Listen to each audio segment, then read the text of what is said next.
Hello viewers, let's explore how to improve low FPS issue on your computer system. The final two steps have shown positive result on many Windows setups. However, if they don't work for your system, you can easily revert the changes by following the video again. So first, right click on Windows ribbon and simply come and click taskbar settings. It will open, but let me close it, and once again press from your keyboard Windows button plus I, then click on gaming and come to click captures. When it open, simply come down and open video frame rate and change it from 30 FPS recommended to 60 FPS. Also in front of video quality, open this box and see if it's on standard. Let's bring it to high. Once again click on gaming and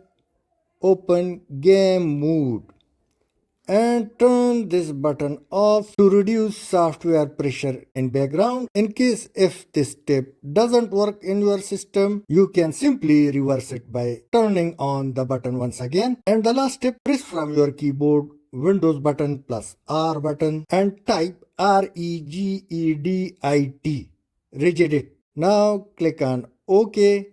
If it appears, click yes. Now click each key current user. Open this and come to system. Once again open this. Now click or highlight game config store and now double click game DVR enabled. After double click, you will see 1. Make this value to 0 and click on OK. Once again, I repeat, if the last step is not fruitful in your case, reverse the value from 0 to 1 to get back to the previous status of window. Thanks for watching.